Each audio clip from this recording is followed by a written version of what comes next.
स्थळ इजिप्तमधला सुएझ कालवा. काळवेळ शिपिंगमधला माझ्या आयुष्यातल्या अनेक वेळा. इजिप्तच्या रखरखीत वाळवंटातील मानवनिर्मित सुएझ कॅनॉलमधून माझा अनेक वेळा प्रवास झाला. क्षितिजापर्यंत पसरलेल्या वाळूच्या सोनेरी टेकड्यांमधून सुएझ कॅनॉलची निळ्या पाण्याची कृत्रिम सरळ रेषा 1869 साली माणसाने निर्माण केली. भूमध्य सागराला येऊन मिळणाऱ्या नाईल नदीच्या खोऱ्याचा पोर्ट सईद जवळचा हिरवागार परिसर सोडला तर सुएझ कॅनॉलचा प्रवास रुक्ष वाळवंटातूनच होतो. युद्ध किंवा वाळवंटातल्या वाळूच्या वादळांमुळे जो काय व्यत्यय येईल तेवढाच. एरवी सुएझ कॅनॉलमधून जहाजांची वाहतूक वर्षभर सुरळीत चालू असते. जगातल्या सगळ्या राष्ट्रांची विविध आकार आणि प्रकारची जहाजे सुएझ कॅनॉलमधून जाताना मात्र शाळेतल्या मुलांसारखे एकाच रांगेत संथपणे पुढे सरकत असतात. पॅसिफिक किंवा अटलांटिक महासागरातून प्रवास करणाऱ्या मोठ्या जहाजांवरील खलाशांना जमिनीचे तर नाहीच, परंतु दुसऱ्या जहाजांचे देखील अनेक दिवस दर्शन होत नाही. कॅनॉल पायलटच्या नियंत्रणाखाली सुएझ किंवा पनामा कॅनॉलमधून जाणारी मोठी जहाजे जमिनीच्या अगदी जवळून जातात. भर समुद्रातून होणाऱ्या नेहमीच्या प्रवासापेक्षा कोणत्याही कॅनॉलमधून होणारा प्रवास हा वेगळा आणि छानच असतो. औद्योगिक क्रांतीमुळे माणसाच्या हातात शक्तिमान शस्त्रे आणि अस्त्रे आली. तंत्रज्ञानात पुढारलेल्या युरोपियन माणसांमध्ये पृथ्वीच्या कानाकोपऱ्यात वसाहती निर्माण करण्याची चढाओढच लागली होती. जलद वाहतुकीची आज गरज आणि सागरावर वर्चस्व असणाऱ्या ईर्षेपोटी युरोपातून भारताकडे कमीत कमी वेळात जाणारा मार्ग म्हणून इजिप्तमध्ये सुएझ कॅनॉलची निर्मिती झाली. सुएझ कॅनॉल म्हणजे मानवाने निसर्गात निर्माण केलेला समुद्र पातळीवरचा कृत्रिम जलमार्ग. पॅसिफिक आणि अटलांटिक महासागरांना जोडणाऱ्या अमेरिकेच्या दक्षिणेला असलेल्या पनामा कालव्याला माणसाने उंच डोंगरावरून नेण्याची कमाल केली. लॉक गेटच्या साहाय्याने पाण्याची पातळी समुद्र पातळीपेक्षा कमी जास्त केली जाते. त्यानंतर अख्खे जहाज डोंगरावर चढून खाली उतरते. सुएझ आणि पनामा हे दोन्ही कालवे म्हणजे मानवी बुद्धी, तंत्रज्ञान आणि त्याच्या जिद्दीची कमाल आहे. भूमध्य आणि लाल समुद्राला जोडणाऱ्या सुएझ कॅनॉलचा अरुंद जलमार्ग नोव्हेंबर 1869 मध्ये म्हणजे आपल्या महात्मा गांधींच्या जन्मवर्षी वाहतुकीसाठी खुला झाला. सुएझ कॅनॉल होण्यापूर्वी युरोपातून दक्षिण आशियाकडे येताना आफ्रिका खंडामधल्या केप ऑफ गुड होपला वळसा घालूनच यावे लागायचे. सुएझ कॅनॉलमुळे जवळजवळ 7000 किलोमीटरचे अंतर, वेळ आणि इंधनामध्ये प्रचंड बचत होऊ लागली. सुएझ कॅनॉलमुळे आफ्रिका खंडातल्या युरोपियन वसाहतींमध्ये व्यापारांमध्ये प्रचंड वाढ झाली, परंतु त्याचा फायदा इजिप्तपेक्षा ब्रिटनलाच जास्त झाला. एकूणच कोणत्याही मानवनिर्मित कालव्यामुळे आजूबाजूच्या परिसराची आर्थिक प्रगती होते, परंतु सुएझ कॅनॉलच्या निर्मितीमुळे जागतिक राजकारणातील सगळी गणितेही बदलली. जगातला सर्वात प्राचीन मानवनिर्मित कालवा 6000 वर्षांपूर्वी इराक आणि सिरियाच्या दरम्यान खोदला गेला होता. चीनमधला 1900 किलोमीटर लांबीचा ग्रँड कॅनॉल 13व्या शतकात खोदला गेला. आजही चीनमध्ये वापरात असलेला हा जगातला सर्वात प्राचीन कालवा आहे. मोठ्या नदीतून काढलेल्या ह्या कालव्यामधून जलवाहतूक चालते, शेतीसाठी पाणी मिळते आणि नदीच्या पुरावर नियंत्रणही ठेवता येते. युरोप, अमेरिकेत तर कालव्यांचे जाळेच आहे. घोड्यांनी ओढायच्या बार्जद्वारे युरोपमधल्या कालव्यांमधून कापूस, कोळसा, अन्नधान्य वगैरे गोष्टींची स्वस्तात वाहतूक होत असे. रेल्वेच्या आगमनामुळे छोट्या कालव्यांचा उपयोग थांबला. काळाच्या ओघात मोठ्या जहाजांच्या वाहतुकीसाठी सुएझसारखे खोल आणि रुंद कालवे खोदावे लागले. प्राचीन इजिप्तमधल्या फेरो राजाच्या काळापासून मेडिटेरियन सी म्हणजे भूमध्य समुद्र, लाल समुद्राला कालव्याने जोडण्याची कल्पना अस्तित्वात होती. इसवी सन पूर्व 1850 मध्ये म्हणजे आजपासून साधारण 4000 वर्षांपासून कालवा खणण्याची कल्पना माणसाच्या डोक्यात होती. लाल समुद्राला नाईल नदी जोडणारा पूर्व-पश्चिम कालवा रॅमेसिस II या राजाने बांधला. या कालव्याचे अवशेष 19व्या शतकात फ्रेंच इंजिनियर्सना सापडले. पर्शियन सम्राट दारियुस II या सम्राटाने उत्तरेच्या दिशेने जाणारा कालवा खोदला होता.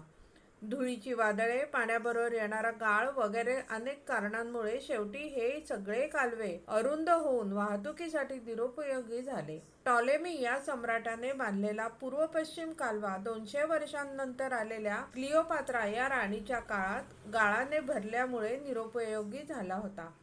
8व्या शतकामध्ये नौकांची वाहतूक जुने कैरो शहर लाल समुद्र आणि नाईल नदीला जोडलेल्या कालव्यामधून होत असे. 17व्या शतकात आलेल्या नेपोलियन सम्राटाच्या मनात कालव्यांचे प्राचीन अवशेष शोधून नवीन कालवे निर्माण करण्याची कल्पना असावी. शेवटी इसवी सन 1869 मध्ये फ्रेंचांनी भूमध्य आणि लाल समुद्राला जोडणारा उत्तर दक्षिण हा आजच्या काळातला कालवा खणण्यात यश मिळवले.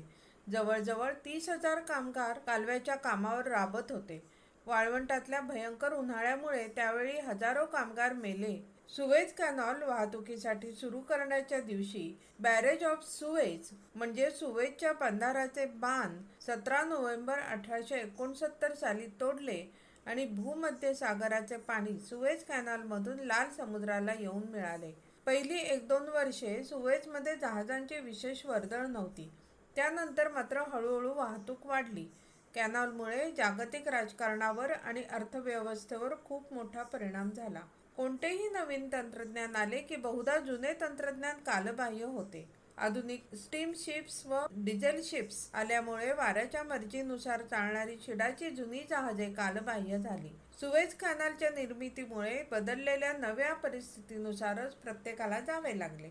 फ्रेंच राजदूत डी लेसेप्सने पुढाकार घेऊन मोहम्मद पाशाला पटवले आणि सुएझ कॅनॉल बांधण्याचे कंत्राट 1856 मध्ये मिळवले. भारतात इसवी सन 1856 मध्ये लोकमान्य टिळकांचा जन्म झाला होता. एप्रिल 1859 मध्ये प्रत्यक्ष कालवा खणायला सुरुवात झाली. नोव्हेंबर 1869 मध्ये सुएझ कॅनॉलचे काम पूर्ण झाले. तोपर्यंत ब्रिटिश गप्प बसले होते. हा महत्वाकांक्षी कालवा बांधायला खरं तर ब्रिटिशांचा विरोधच होता. सर्वात मुख्य कारण म्हणजे फ्रेंचांकडून सुएझ कॅनॉलचे काम पूर्ण होईल की नाही याची त्यांना खात्रीच नव्हती. जर हा कालवा निर्माण झालाच तर ब्रिटिशांच्या नौदलाचे वर्चस्व कमी होईल अशी त्यांना भीती वाटत होती. सुएझ कॅनॉलची निर्मिती होण्यापूर्वी शिडाच्या जहाजातून आणलेला पूर्वेकडच्या देशातला माल दक्षिण आफ्रिकेच्या केप ऑफ गुड होप जवळ ब्रिटिशांच्या गोदामात साठवला जात असे. सुएझ कॅनॉल उत्तर दक्षिण आहे. पश्चिम पूर्व दिशेने वाहणारे वारे कालव्यातून जाणाऱ्या शिडाच्या जहाजांसाठी कुचकामी होते. थोडक्यात कालव्याला विरोध केल्यामुळे ब्रिटिशांचे व्यापारामध्ये नुकसानच झाले. ब्रिटिशांचा इतिहास बघितला तर बहुतेक वेळी ते चोरावर मोर झाले होते. सर्वात शेवटी येऊन मलिदा खाण्यात पहिला नंबर मिळवणारे ब्रिटिश चतुर आणि पटाईत होते. सुएझ कॅनॉलला विरोध केल्यामुळे आता आपले नुकसान होणार हे लक्षात आल्यावर 1875 मध्ये त्यावेळी कर्जात बुडालेल्या इस्माईल पाशाकडून त्याच्या मालकीचे सुएझ कॅनॉलचे शेअर्स ब्रिटिशांनी 4 लाख पौंडामध्ये हळूच विकत घेतले. पुढे इसवी सन 1882 मध्ये सुदान आणि इजिप्तवर कब्जा मिळवल्यामुळे ब्रिटिशांचे नियंत्रण आपोआप सुएझ कॅनॉलवरही आले. अमेरिकेचा शोध स्पॅनिशांनी लावला. अमेरिकेमध्ये सुरुवातीच्या काळात स्पॅनिश आणि पोर्तुगीज स्थिरावले, परंतु शेवटी सत्तेचे लोणी खाल्ले ते ब्रिटिशांनीच. आपल्या भारतामध्येही सर्वात प्रथम पोर्तुगीज आले होते, त्यानंतर ब्रिटिश आले, परंतु शेवटी साम्राज्य उभे केले ते ब्रिटिशांनीच. एक निसर्ग नियम आहे, बदलत्या परिस्थितीनुसार जे बदलत नाहीत त्यांना नष्ट व्हावेच लागते. अरबी समुद्रातून लाल समुद्रात प्रवेश करण्यापूर्वी लागणाऱ्या येमेन देशातल्या एडन बंदराला एकेकाळी फार महत्त्व होते. येमेन देशानजीक असलेल्या बाब अल मंडब सामुद्रधुनीतून सुएझकडे जाण्याचा जलमार्ग आहे. कोळशावर चालणाऱ्या स्टीम शिप्सच्या काळात एडन बंदराला सुएझ कालव्यामुळे फार महत्त्व आले होते. युरोपच्या दिशेने जाणाऱ्या जहाजांना पूर्वी एडन बंदरात कोळसा पाण्यासाठी थांबावे लागायचे. आजच्या काळात सिंगापूर, दुबईला जसे महत्त्व आहे तसे 70-80 वर्षांपूर्वी एडनला फार महत्त्व होते. त्या काळी ते एक मोठे व्यापारिक केंद्र होते. दुसऱ्या महायुद्धाच्या सुमारास आपले धीरूभाई अंबानी एडनमधल्याच एका पेट्रोल पंपावर काम करीत होते. तिथेच त्यांनी एक दिवस मी स्वतःच्या ऑइल कंपनीचा मालक होईन असे स्वप्न बघितले होते आणि ते स्वप्न त्यांनी खरे करून दाखवले. डिझेलवर चालणाऱ्या जहाजांचे युग सुरू झाले आणि कोळशावर चालणाऱ्या जहाजांचे युग संपले. पूर्वीच्या स्टीम शिपच्या काळात कोळसा पाणी भरण्यासाठी जहाजांना ठिकठिकाणी थांबावे लागायचे. डिझेल शिपच्या काळात एडनचे महत्त्व संपले. काळाबरोबर एडन बदललेच नाही. त्यामुळे येमेन आणि एडनचे साम्राज्य संपले. आजचा येमेन वांशिक यादवीने पार पोखरून गेला आहे. इजिप्तचे प्रेसिडेंट गमाल अब्दुल नासेर यांनी 1956 मध्ये सुएझ कॅनलचे राष्ट्रीयकरण करेपर्यंत सुएझ कॅनलवर ब्रिटिशांची सत्ता होती. तोपर्यंत ब्रिटिशांच्या सत्तेवरचा सूर्य अनेक देशांमधून मावळला होता. कडक शिस्तीचे भोक्ते असणारे ब्रिटिश सुएझ कॅनलमधून गेल्यानंतर तिथला सगळा कारभार स्थानिक अरबांकडे आला. राष्ट्रीयकरण झाल्यानंतर कॅनॉल आपल्याच मालकीचा आहे, आता आपण कसेही वागलो तरी चालेल, अशीच त्या अडाणी अरबांची भावना होती. कॅनॉलमधून संथपणे जाणाऱ्या जहाजांवर दोरीने हुक टाकायचा, वर चढून चोरीमारी, लुटालूट, गुंडगिरीचे भयंकर प्रकार त्या काळी सर्रास चालायचे. जणू कायदा अस्तित्वातच नव्हता. जहाजांच्या लॉकरची कुलपे तोडून खुलेआम चोरी केली जायची. अरबी दरोडेखोरापासून सामान वाचवण्यासाठी स्टोअर रूमला वेल्डिंग करूनच ते बंद करावे लागायचे, कारण साध्या कुलपांना त्यावेळी काहीच अर्थ नव्हता. पाण्यात तरंगणाऱ्या वस्तू हे अरबी दरोडेखोर जहाजावरून सरळ समुद्रात फेकून द्यायचे. खाली पाण्यात उभ्या असलेल्या छोट्या होड्यांमधून जहाजावरचा माल गोळा करून लंपास केला जायचा. पोलिसात तक्रार करण्यात तर काही अर्थच नसायचा. नंतर इसवी सन 1967 मध्ये झालेल्या अरब युद्धात इस्रायलने इजिप्तला भरपूर मार दिला. त्यामुळे अरब थोडे मवाळ झाले. आजकाल चोरीमारीचे प्रमाण कमी झाले असले तरी अजूनही भयंकर फसवाफसवी होते. सुएझ कॅनॉल मधून जाताना खलाशांना सावध राहावे लागते. आजही आपल्याला कॅबिन्स लॉक करून ठेवाव्याच लागतात. आज सुएझ कॅनलची निर्मिती होऊन जवळजवळ 150 वर्ष झाली. मधल्या काळात कॅनॉलमधून भरपूर पाणी वाहून गेले. कॅनॉलच्या आधुनिकीकरणाची प्रक्रिया आजही चालू आहे. आज 20 मीटर म्हणजे 60 फूट खोल ड्राफ्ट असलेली जहाजे कॅनॉलमधून जाऊ शकतात. म्हणजे पाण्याच्या पातळीपासून 60 फूट खोल खाली म्हणजे 4-5 मजली इमारती एवढा जहाजाचा भाग पाण्यात बुडलेला असला तरी जहाज आज कालव्यातून जाऊ शकते. 2,40,000 टनाची क्षमता असलेली जहाजे जाऊ शकतील एवढा कालवा खोल खणला आहे. रस्त्यांवरून जाणाऱ्या ट्रकची माल वाहून नेण्याची क्षमता फक्त 50 टन असते. त्यावरून आधुनिक जहाजांच्या भव्यतेची कल्पना येऊ शकते. कालव्याची खोली वाढवलेली असली तरी रुंदी वाढवलेली नाही. त्यामुळे कालव्यातून एकाच वेळी 2 जहाजे क्रॉस करून जाऊ शकत नाहीत. त्याच्यामुळे दिवसातून 3 कॅनव्हॉयमध्ये किंवा ताफ्यांमध्ये जहाजे एकेका दिशेने सोडली जातात. दक्षिण दिशेने जहाजांचे 2 ताफे आणि उत्तर दिशेने 1 ताफा असे 3 ताफे दिवसातून ह्या कालव्यातून सोडले जातात. बल्लाहा बायपास आणि ग्रेट बीटर लेक या ठिकाणी जहाजे एकमेकांना क्रॉस होतात. पोर्ट सईद या भूमध्य समुद्रातल्या उत्तरेच्या टोकाकडून ते सिटी ऑफ सुएझ या लाल समुद्रातल्या बंदरापर्यंत 193 किलोमीटरचे अंतर आहे. एका रांगेमध्ये जाणाऱ्या जहाजांची वेगमर्यादा साधारण 8 नॉट्स ताशी असते, म्हणजेच 15 किलोमीटर 9 मैल प्रति तास. संपूर्ण कालवा पार करायला जहाजांना साधारण 11 ते 16 तास लागतात. ऑगस्ट 20, 2014 मध्ये दुसऱ्या नवीन कॅनॉलच्या खोदकामास सुरुवात झाली. नव्या आणि जुन्या कॅनॉलमुळे आता एका दिवसात सुएझ कॅनॉलमधून जाणाऱ्या जहाजांची संख्या दुप्पट होईल असा अंदाज आहे. कॅनॉलमधून जाताना जर एखाद्या जहाजाचे इंजिन नादुरुस्त झाले तर त्या जहाजाला ताफ्यामधून बाजूला घ्यावे लागते. अशा वेळी जहाजाचे दोरखंड किनाऱ्याला बांधण्यासाठी काही लोकांची व छोट्या होडीची आवश्यकता असते. त्यामुळे सुएझ कॅनॉलमधून प्रवास करण्यापूर्वी पायलट बरोबर एक छोटी होडी प्रत्येक जहाजावर चढवण्यात येते.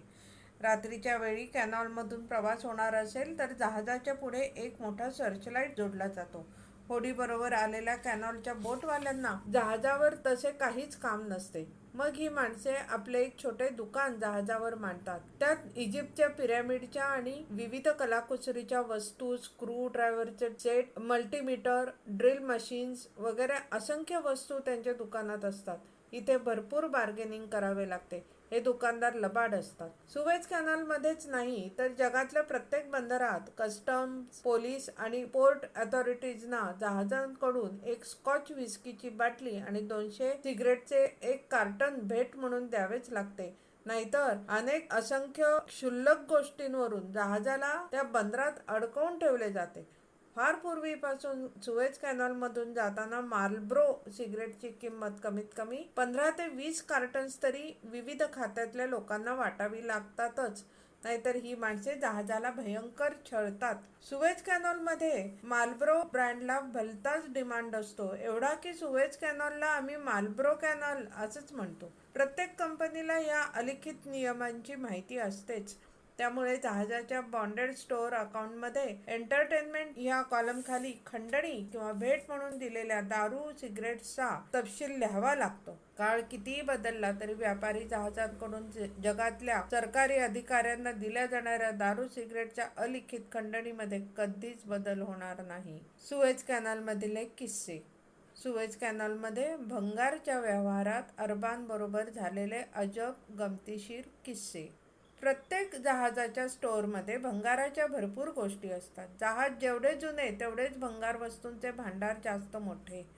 तेलाचे जुने ड्रम्स, जुने रोप्स, गंजलेले अगणित नट बोल्ट्स, गंजलेल्या पोलादी तारा, रंगाचे जुने डबे, डनेज म्हणजे पॅकिंगसाठी वापरलेले लाकडाचे छोटे मोठे तुकडे वगैरे असंख्य गोष्टी या भंगारात असतात. खरं तर कंपनीसाठी या भंगाराची काहीच किंमत नसल्यामुळे त्या गोष्टी समुद्रात फेकून देण्याच्या लायकीच्या असतात. चीफ ऑफिसर आणि सेकंड इंजिनियरच्या स्टोअर्समध्ये या वस्तूंचे ढीग असतात. सुएझ कॅनॉलमध्ये किंवा आफ्रिका, भारत, बांगलादेश वगैरे तिसऱ्या जगातल्या देशांमध्ये भंगाराच्या या वस्तू विकत घेण्यासाठी अनेक भंगार व्यापारी जहाजावर येतात. जहाजावरच्या कॅडेटला म्हणजे ट्रेनी ऑफिसरला भंगारातल्या टाकाऊ वस्तूंची सगळी माहिती असते. भंगाराच्या व्यवहारात ज्यांचा हात असतो ते सगळे जण आलेले पैसे वाटून घेतात आणि मस्त पार्टी करतात. सुएझ कॅनॉलमध्ये नवे जुने काहीही विकले जाते. कॅनॉलच्या निर्मितीपासून जगातल्या सगळ्या जहाजांवर ही परंपरा सांभाळली जाते. कंपनीला ह्या व्यवहारांची कल्पना असली तरी असल्या छोट्या गोष्टींकडे कंपनी दुर्लक्षच करते. सुएझ कॅनॉलमधून जाणाऱ्या प्रत्येक जहाजावर हा भंगार व्यापार मोठ्या तेजीत चालतो. सुएझ कॅनॉलमध्ये जहाजावर येणारे स्थानिक अरब आणि जहाजावरचे खलाशी यांच्यात हा भंगार व्यापारावरून अक्षरशः उंदीर मांजरांचा खेळ चालतो. कोण जास्त चलाख आहे, कोण दुसऱ्याला उल्लू बनवून स्वतःचा जास्तीत जास्त फायदा करून घेतो यावरून दोघांमध्ये स्पर्धा लागलेली असते. सुएझ कॅनॉलमधून पहिल्यांदाच जेव्हा मी जाणार होतो त्यावेळी एका अनुभवी खलाशाने मला सांगितले होते, साहब आप पहली बार सुएझ से जा रहे हो, अरब लोगों से बच के रहना, जब तक ये अरब जहाज पे है तब तक आपकी कैबिन लॉक करना, इन लोगों से खरीदी कुछ नहीं करना, अगर करना है तो बहुत बार्गेनिंग करना. मनुष्याने भर वाळवंटात सुएझ कॅनॉल कसा खणला, त्यामुळे पैसे आणि वेळ, इंधन कसे वाचले या गोष्टींची पुस्तकी माहिती मला होती. परंतु स्थानिक अरबांच्या दुसऱ्या रंजक बाजूंची मला काहीच माहिती नव्हती. अनेक वेळा मी सुएझ कॅनॉल क्रॉस केल्यामुळे प्रत्येक वेळी माझ्या ज्ञानात नवीन भर पडत गेली. इजिप्त इस्रायल युद्ध 1967 मध्ये झाले. त्याच्यानंतर 1975 पर्यंत 7-8 वर्षे सुएझ कॅनॉल बंद होता. युद्ध आणि कॅनॉल बंद झाल्यामुळे इजिप्तची अर्थव्यवस्था अतिशय वाईट झाली होती. जेव्हा सुएझ कॅनॉल परत सुरू झाला त्या सुमारास इजिप्तमध्ये भयंकर बेकारी वाढली होती. कॅनॉलमधून जाणारी जहाजे या बेकार अरबांचे सहज लक्ष बनत होती. जहाजावर चढून जे हाताला लागेल ते उचलायचे, तोडके मोडके इंग्रजी बोलून वेळ मारून न्यायची, कॅबिन मधल्या वस्तू चोरून त्याच जहाजावर त्या वस्तू विकण्याचे धाडसही काही चलाख अरबांकडे होते. वेळ प्रसंगी लोक मारामारीही करायचे.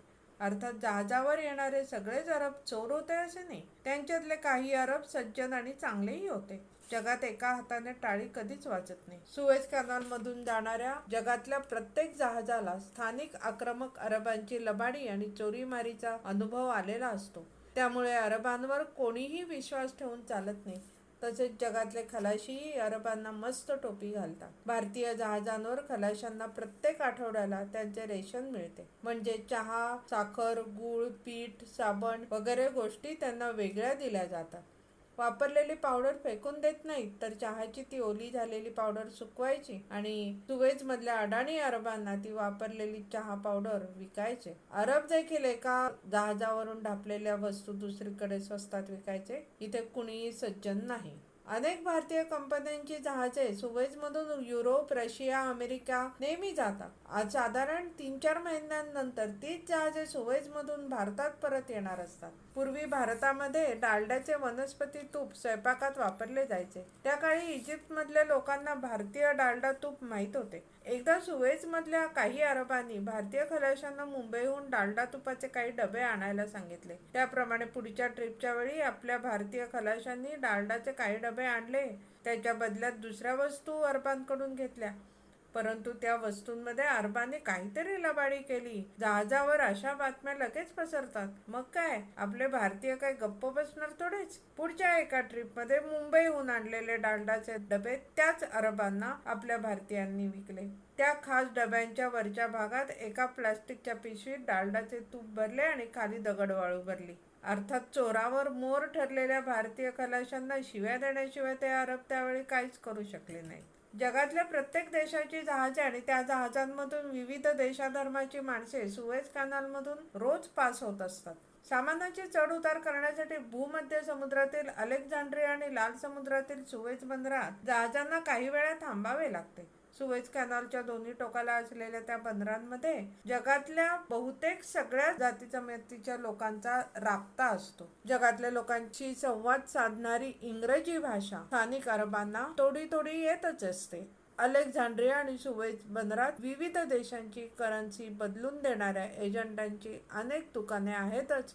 त्याशिवाय छोटे मोठे व्यापारी देखील करन्सी बदलून देण्याचा साईड बिझनेस करतात. भारतीय जहाजावरच्या एका फिटरकडे त्यावेळी कम्युनिस्ट रशियाच्या अंमलाखाली असलेल्या पोलंड देशाची पोलिश करन्सी होती. त्या करन्सीला साध्या रद्दी पेपर एवढी देखील किंमत नव्हती. जगात त्या करन्सीला कुणीही विचारत नाही. किनाऱ्यावर गेलेल्या त्या फिटरने एका अरबी दुकानदाराला मस्त पटवले आणि त्याच्या गळ्यात ती पोलिश करन्सी मारली आणि त्याचे डॉलर्स खिशात टाकले. ज्या कागदी नोटांना बाजारात काहीच किंमत नाही, त्याचे डॉलर्स मिळाल्याची बातमी जहाजावर वेगाने पसरली. लगेच प्रत्येकाने आपल्या जवळच्या भंगार नोटा शोधून काढल्या. मधल्या काळात त्या अरबाने इतर ठिकाणी चौकशी केली तेव्हा पोलिश करन्सीच्या बाबतीत आपण पूर्णपणे फसवले गेलो आहोत हे त्याला समजले. तीच पोलिश करन्सी बदलून घेण्यासाठी अजून कोणीतरी आपल्या दुकानात येण्याची तो अरब वाटच बघत होता.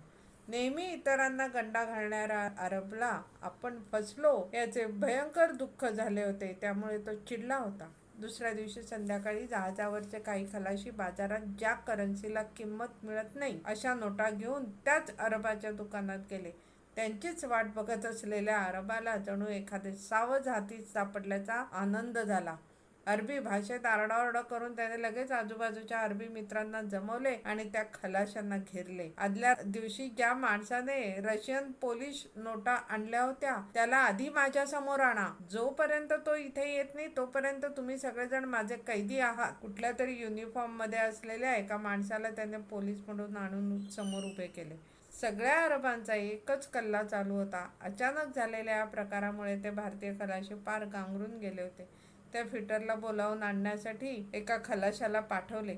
सगळे प्रकरण समजल्यानंतर तो फिटर त्या खलाशांवर वैतागलाच होता. पैसे बदलण्यासाठी तुम्हाला काय तो एकच अरब सापडला होता का रे?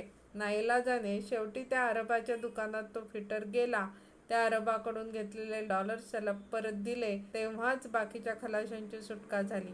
असले किस्से जहाजावर लगेच पसरतात. भारताबाहेर पार इजिप्तपर्यंत हिंदी सिनेमाचे क्रेझी शौकीन भरपूर आहेत.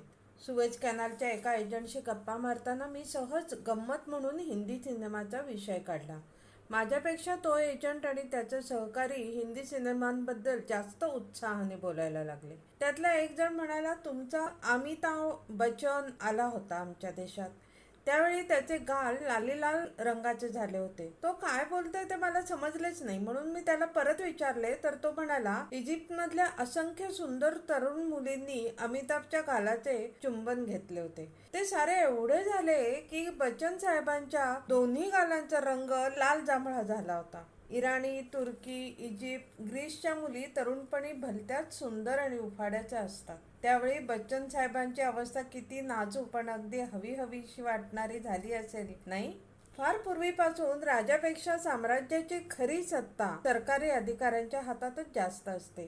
त्यांना खुश ठेवावेच लागते. नाहीतर काहीतरी खुसपट काढून ही सरकारी भूते लोकांना फार त्रास देतात. प्रत्येक वेळी आपल्या तक्रारी थेट राजापर्यंत नेता येत नाहीत. सुएझ कॅनॉल मधल्या पायलटच्या हातातही बरेच अधिकार असतात. त्यांना खुश ठेवण्यासाठी प्रत्येक जहाजाकडून मार्लबोरो सिगरेटची कार्टन्स, दारू, चहा, कॉफी, चीजचे डबे वगैरे गोष्टींचा नैवेद्य द्यावाच लागतो. जर दिला नाही किंवा देताना कंजूसी केली किंवा हलक्या दर्जाच्या वस्तू त्यांना दिल्या तर अनेक वेळा हे पायलट जहाजाच्या कॅप्टनचे जिणे अगदी हराम करून टाकतात. त्याचा हा किस्सा. सुएझ कॅनल मधून जाताना कधी कधी पहिल्या टप्प्यापर्यंत एक पायलट आणि दुसऱ्या टप्प्यापासून दुसरा पायलट जहाजावर चढतो. एका भारतीय जहाजावर आलेला पहिला पायलट सज्जन आणि शांत होता. नेहमीच्या प्रथेप्रमाणे कॅप्टनने त्या पायलटला सिगरेटचे एक कार्टन दिले, परंतु त्या सिगरेट्स हलक्या आणि विशेष प्रचलित नव्हत्या. गरीब स्वभावाच्या त्या पायलटने फालतू सिगरेट्स आपल्या बॅगेत ठेवले आणि निमूटपणे तो खाली उतरला. जहाजावर चढणाऱ्या दुसऱ्या नवीन पायलटची गँगवेवर पहिल्या पायलटशी गाठ पडली. अरेबिकमध्ये त्यांची काही कुजबूज झाली. आपल्या पायलट मित्राच्या गळ्यात कॅप्टनने हलक्या प्रतीच्या सिगरेटचे, तेही फक्त एकच कार्टन मारले आहे हे नवीन पायलटला समजले होते. जहाजाच्या भारतीय कॅप्टनला आता चांगलाच धडा शिकवायचा हे ठरवूनच तो ब्रिजवर आला. हे महाराज फार पोचलेले होते. ब्रिजवर आलेल्या आता या पायलट महाशयांनी उग्र अवतार धारण केला. कॅप्टनला त्याने भराभर उलट सुलट ऑर्डर्स द्यायला सुरुवात केली. फुल ahead, I said. Engine full ahead. Your engine not good. Any problem with engine captain? Okay, stop engine. Now engine full astern. Your ship any problem, Captain? Hard port. Engine full ahead now. Captain, your engine, your ship have some problem. I have to report and call canal surveyor. Now I have to drop anchor. Your ship no good. Your ship many problems. Huh? जहाजाला एकदम पुढे जा, मागे जा, अचानक डावी, उजवीकडे वळा अशा एकामागोमाग एक सूचना दिल्यानंतर कोणत्याही जहाजाला त्या सूचनांची अंमलबजावणी करायला थोडा वेळ लागणारच. ही गोष्ट त्या पायलटला माहित होती, परंतु आपल्या मित्र पायलटला त्याने उल्लू बनवले होते. त्या माणसाचा योग्य तो मान राखला नाही. त्या कॅप्टनचा आता तो पुरता वचपा काढत होता. जहाजाच्या यंत्रणेमध्ये दोष असल्यामुळे त्याची तपासणी करता सर्वेयरला बोलावणे म्हणजे त्या जहाजाचा खोळंबा, कंपनीचे भयंकर नुकसान आणि मोठी नामुष्की होती.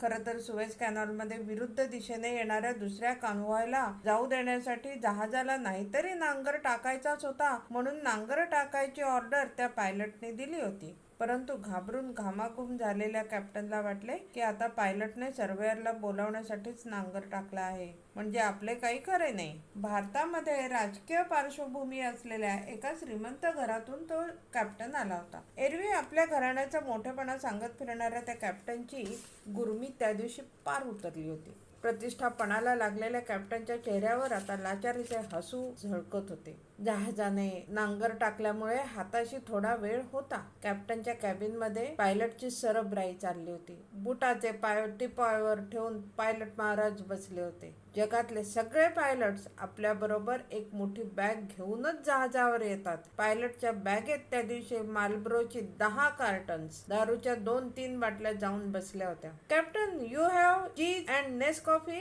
In any Indian tea? लगेच चीजचे डबे, नेसकॉफीची लहान बाटली, एक ब्रूक बॉन्डचा चहाचा लहान खोका त्याच्या बॅगेत गेला. कॉफीची बाटली फारच लहान होती म्हणून मोठी बाटली मागवली. कॉफीच्या लहान आणि मोठी दोन्ही बाटल्या त्याने घेतल्या. त्याची नेहमीची बॅग अपुरी पडली म्हणून शेवटी एका प्लॅस्टिकच्या पोत्यामध्ये खंडणीच्या अनेक वस्तू भराव्या लागल्या. मनातून शिव्या देत पण तोंडावर हसू आणीत कॅप्टन त्या पायलटच्या सगळ्या मागण्या पुऱ्या करत होता. सिगरेटचे एक स्वस्त कार्टन देऊन शॉर्टकट मारण्याचा त्याने प्रयत्न केला, पण त्या कॅप्टनच्या तो चांगलाच अंगाशी आला. एरवी गुरुमीत वावरणाऱ्या त्या कॅप्टनची फजिती जहाजावरचे ऑफिसर आणि खलाशी शांतपणे बघत होते. संपूर्ण जगात फक्त जपान हा एकच प्रामाणिक देश, तो सोडला तर जगातले पायलट, पोलीस, कस्टम वगैरे सरकारी अधिकाऱ्यांना खुश ठेवावेच लागते, नाहीतर बिग प्रॉब्लेम असतोच. जपानमधल्या कुठल्याही बंदरात गेल्यानंतर जगराहटीप्रमाणे एक पायलट जहाजावर चढतो. बंदरात आलेले जहाज जेटीला बांधण्याचे त्याचे काम असते.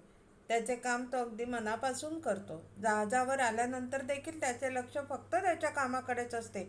कोणतीही वस्तू तो कॅप्टनकडे मागत नाही किंवा कुठलीही अपेक्षा ठेवून तो वागत नाही. जगात सगळीकडे देतात त्याप्रमाणे कॅप्टनने त्याला सिगरेटचे कार्टन किंवा एखादी वस्तू भेट म्हणून दिली तर कमरेत 2-3दा वाकून थँक्यू म्हणून तीच वस्तू तो कॅप्टनला परत देतो. जपानमध्ये सरकारी अधिकाऱ्यांची कुठेही वसवस वकवक दिसत नाही. दुसऱ्या महायुद्धाच्या राखेतून उभा राहिलेला आणि सतत निसर्गाच्या लहरींविरुद्ध लढणाऱ्या जपानी माणसाला लाचारीने भिकाऱ्यासारखे वागण्याची सवय आणि गरज अजिबात नाही. खरं तर भारतीय अधिकाऱ्यांनाही लाचारीची सवय असण्याची काहीच गरज नव्हती. भारतात अगदी ह्याच्या विरुद्ध गोष्टी घडतात. साबण, दारू, सिगारेट, चीज, पेन, पेन्सिली वगैरे गोष्टी त्यांचा हक्क असल्यासारखे ते मागून घेतात. मुंबईमध्ये एका डॉक मास्टरने चीफ कुक कडून उकडलेली 6 अंडी नेल्याचे मी बघितले. तुतीकोरीनच्या शिपिंग मास्टरने त्यांच्या मुलासाठी खोडरबर आणि शीज पेन्सिल मागितल्या म्हणून बॉक्स मधल्या 1-2 मी त्याला काढून दिल्या.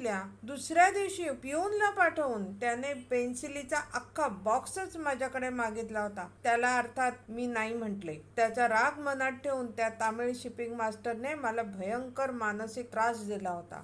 सगळ्या जहाजांवर मी रेडिओ ऑफिसर किंवा पर्सर म्हणून काम केले. दारू, सिगरेट वगैरे गोष्टी बॉन्डेड स्टोअर मध्ये स्वस्त मिळतात. एकदा युरोपमध्ये दारू सिगरेटचा कोटा सगळ्यांना वाटून झाल्यानंतर संध्याकाळी 3 हवालदार जहाजावर परत आले आणि त्यांनी सिगरेटची कार्टन्स मागितली. सगळ्यांना देऊन झालेले असल्यामुळे आता काही देऊ शकत नसल्याचे मी त्यांना सांगितले. तेवढ्यात त्यांचा बॉसही जहाजावर आला. बॉससाठी बॉन्डेड स्टोअरचे सील तोडून आता दारू सिगरेट मला द्याव्या लागणार होत्या. माझ्या पाठोपाठ हवालदारही बॉन्डेड स्टोअर मध्ये आले. त्यांच्या बॉसला देण्याचा कोटा काढला. त्याच्यामध्ये 1 कार्टन दिले. बॉन्डेड स्टोअर मध्येच त्यांनी ते फोडले आणि त्यातली पाकिटे बुटाच्या मोज्यात लपवली. त्यातल्या एकाने तोंडावर बोट ठेवून मी गप्प बसावे आणि त्यांच्या बॉसला काही सांगू नये असे मला खुणावून बजावले होते. मद्रासमध्ये वॉशिंग पावडरचा 1 खोका मी 2 हवालदारांमध्ये दिला. त्यातली पावडर कोणी कशी किती घ्यायची यावरून ते भांडायला लागले. शेवटी त्यांनी तो खोका फोडला आणि साध्या कागदामध्ये बांधून त्यांनी पावडर नेली. हातात अधिकार असलेली ही माणसे अगदीच खालच्या पातळीवर वागायची. धन्यवाद.